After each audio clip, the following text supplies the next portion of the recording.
I'm sure you've heard the news, but nothing can prepare you for what really happened that night in Oakhaven. In a town where nothing ever happens, darkness crept in when no one was watching. It was a Tuesday that should have faded into memory, just another peaceful evening in a sleepy suburb. But this night would become a nightmare that echoed for decades.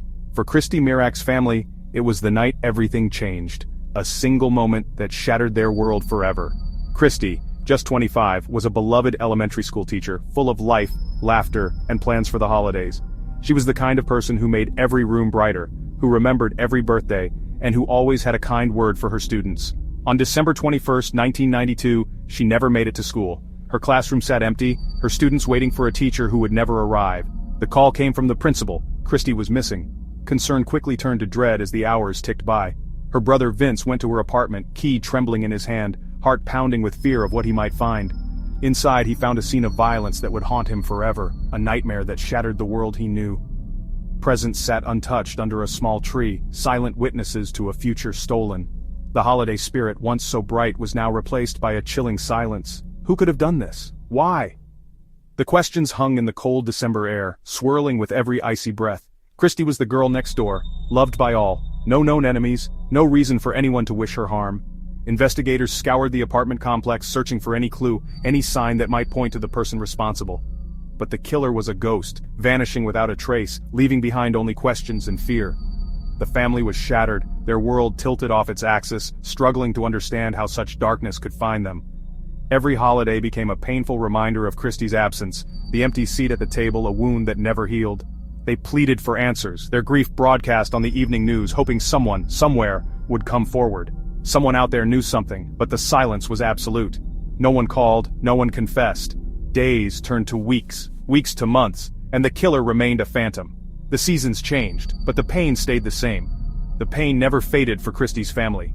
Every photograph, every memory, was a reminder of what was lost. The empty chair at the table, the laughter gone forever, a void that nothing could fill. The town mourned, but answers never came. Oakhaven's sense of safety was shattered. The police worked tirelessly, but the trail grew cold. Leads dried up, and hope began to fade. The presence under the tree remained, a chilling reminder of what was lost, gathering dust as the years slipped by. Oakhaven was left with only questions and a family broken by grief, their lives forever changed by a single, senseless act. The killer's silence was a cruel, unending void, echoing through every empty room and every sleepless night. The music in Christy's life, and in her family's, had stopped. The songs she once sang, the laughter she brought, all silenced. The night the music died, Oakhaven changed forever. The darkness lingered, a shadow over every home. The search for justice had only just begun.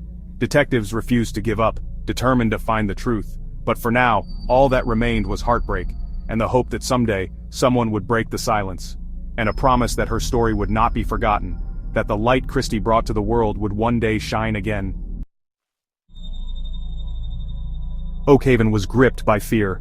The once peaceful streets where neighbors greeted each other by name now felt unfamiliar and tense. Shadows seemed to stretch longer, and every creak of a floorboard set nerves on edge. People gathered in small anxious groups, whispering theories and rumors. Windows that once welcomed sunlight were now shuttered, as if to keep the fear at bay. Police cars patrolled the quiet streets, their presence a constant reminder that something was terribly wrong. Headlines screamed about the unsolved crime, fueling the town's anxiety. Doors once left open were now locked tight. Neighbors eyed each other with suspicion. The killer could be anyone. Detective John Taylor led the investigation, chasing every lead, determined to bring peace back to Oakhaven. Ex-boyfriends, disgruntled parents, strangers, each was questioned, each lead fizzled. The list of suspects grew, but so did the frustration. DNA from the scene offered hope, but in 1992, it was a key with no lock. The case consumed Taylor. Christie's photo watched over him from his desk, a constant reminder of the stakes. He re-interviewed witnesses, walked the crime scene in his mind, desperate for a breakthrough. But the killer had vanished, leaving no trace, and every night brought more questions than answers. As the first anniversary approached, the town mourned anew. News reports replayed the family's pleas, Christie's smile a painful memory that haunted every household. The world moved on, but justice did not. The case was open, but leads had dried up and hope was slipping away. The killer remained a ghost haunting Oakhaven. The question was no longer just who did it, but would they ever know? The uncertainty gnawed at everyone. The community's trust was shattered. The police had nothing new to offer. The silence was deafening. The pain lingered. The hope for answers faded with each passing day, leaving only sorrow and doubt. Oakhaven waited, desperate for closure, but the truth remained just out of reach, and the town held its breath, suspended between fear and hope, longing for the day the mystery would finally be solved. Years slipped by, 5, 10, then 20. Technology advanced, but Christie's case gathered dust. Detective Taylor retired, the case unsolved. New detectives glanced at the file but found no leads. The DNA sample waited, silent and unused. For Christie's family, time only deepened the wound. They tried to move forward, but the shadow of her murder lingered. Occasionally the case resurfaced in the news, but hope always faded. The story became local folklore, a ghost story for a new generation. Life in Oakhaven returned to normal, but the injustice hummed beneath the surface. Then, in the late 2010s, genetic genealogy emerged. A young detective sent the old DNA sample to a specialized lab. It was a long shot, a final attempt for answers. Could science finally speak for the dead? The family waited, hope flickering once more. The town braced for what might come next. The coldest of cases was about to thaw. While the case went cold, Raymond Rowe lived an ordinary life just towns away. Known as DJ Freeze, he played music at weddings and school dances. He was a neighbor, a father, a friend, hiding in plain sight. For decades he wore a mask, blending into the community, but beneath the surface he carried a monstrous secret. Every police siren, every cold case on TV sent a chill down his spine. He watched Christie's story on the news, saw her family's pain. Did he feel remorse or just relief at getting away? He built a life on a foundation of horror, the weight of his secret crushing. He poured himself into work and family, trying to drown out the past, but the past never truly disappears. For Rowe, the clock was ticking. The secret he'd guarded for decades was unraveling, the mask was slipping, and the truth was closing in.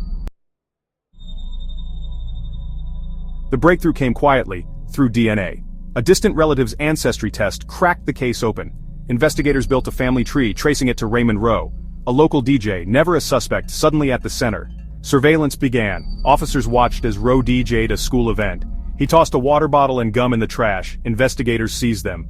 The items went to the lab for analysis. The results were clear, a perfect DNA match to the crime scene. After decades, the ghost had a name and a face. The man who brought joy to parties had brought horror to Christie's home. The secret was out. The case, once frozen in time, was about to be closed.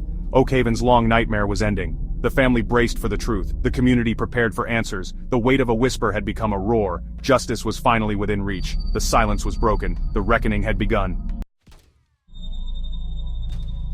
In May 2025, detectives knocked on Raymond Rowe's door, a quiet suburban home that had never seen such commotion. He answered, confused, his carefully constructed life of secrets suddenly unraveling before his eyes. At the station, he denied everything, calm, practiced, unflinching, as if he'd rehearsed this moment for years. But the detectives had more than questions. They had DNA, genealogy, and the water bottle that would seal his fate. They laid out the evidence, showed him Christie's photo, and described the pain her family had endured.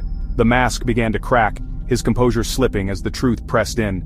Years of denial gave way to exhaustion, the weight of his secret finally too much to bear. The burden of his secret was too heavy. Finally, Rowe confessed, his voice trembling as he spoke. He admitted being at the apartment, claiming he intended only to burgle, not to harm anyone. Christie surprised him. He panicked, and in that moment, everything changed forever. He described the struggle, the murder, and the chaos that followed in chilling detail.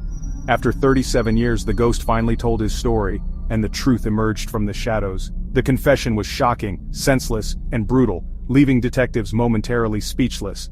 The mystery that haunted Oakhaven for decades was finally solved, bringing a strange sense of closure. The family's pain was raw, but the truth was out, and the healing could finally begin. The community reeled from the revelation, struggling to process the reality of what had happened. The man they thought they knew was a stranger all along, hiding in plain sight. Justice, long delayed, was finally at hand. The performance was over, and the truth could not be hidden anymore. The secret was no more, echoing through the empty halls where lies once lived. The story had reached its climax, the final chapter written at last, and the silence was shattered, replaced by the undeniable sound of truth. The arrest and confession sent shockwaves through Oakhaven. The killer was not a stranger but one of their own. The betrayal cut deep. How had he hidden for so long?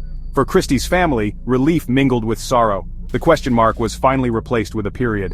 There was no joy, only the reality of loss. At sentencing, Christie's brother Vince spoke of the years without her. Rowe sat, head bowed, as he was sentenced to life without parole. Justice, after nearly 4 decades, was served. Christie's story became one of loss, love, and perseverance. Investigators kept their promise, science uncovered the truth. The final chapter was written. It didn't bring Christie back, but it brought peace. The ghost of Oakhaven was laid to rest.